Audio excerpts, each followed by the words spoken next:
Hi folks, Chris Schmidt with Key West Makers. There is nothing like a handmade piece of furniture or a box with handmade dovetails. And I have with me today some of my favorite tools of the trade for hand making dovetails. A few weeks ago, I released a video about making wall holders for all of these hand tools. It's up there. However, when it comes to mass producing dovetails, or at least as much mass producing as we do around here, I typically don't turn to these tools. And I use commercially available dovetail jigs. This little guy is a Keller Dovetail System, and you saw me use this in the maple and metal console table, or if you didn't, check it out here. To use this one, you actually clamp the piece of wood stationary, then we clamp the jig to the stationary piece of wood, and we use a handheld router to go between the fingers.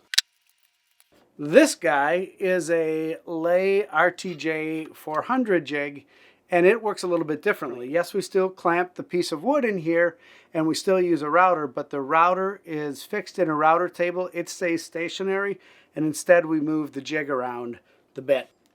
The thing I dislike about these jigs is that they are very strange to store. If I put them on my shelves, they end up getting stuff stacked on them. They get buried behind things. I don't like having them in drawers. I have the same problem, and they can be a little bit delicate. I don't like other things getting set on them. So in today's 3-Minute Thursday video, we're going to make easy on, easy off, easy access wall mount hangers for these two jigs. Let's get to it.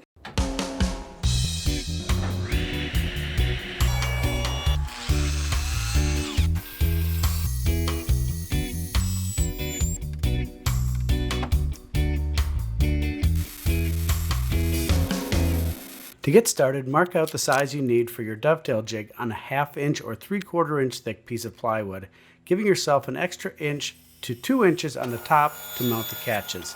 Then cut it to size. Next, on another piece of wood or plywood, trace out the interior of the fingers of the jig. This is going to be for the alignment tabs. The wood for this should be just a little bit thicker than the fingers on the jig, or the main plate of the jig.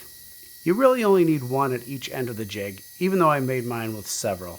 On the larger jig, I back beveled the alignment tabs. And I would do that again. It really helps keep the bottom of the jig against the backboard once it's hung on the wall.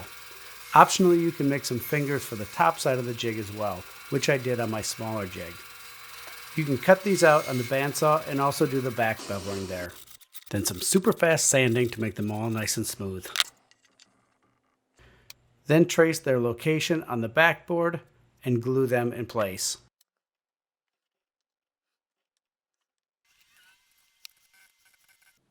With the glue dry, we can turn our attention to the catch that keeps the jig from falling forward when it's on the wall. If you back bevel the alignment tabs, you can easily get away with just one catch. If not, you'll need two, as I found out. I freehand drew the catches and then cut them out on the bandsaw. For the Leigh jig, the larger one, I also cut a corresponding circle that the catch will mount to. On the small jig, I simply cut out a rectangular piece for the catch to sit on.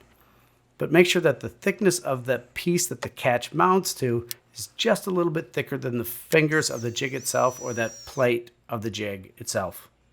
And with that, we're ready to mount them. Or so I thought. So as you saw, when I actually got this up on the wall, this one side was pulling away, so oops, upside down.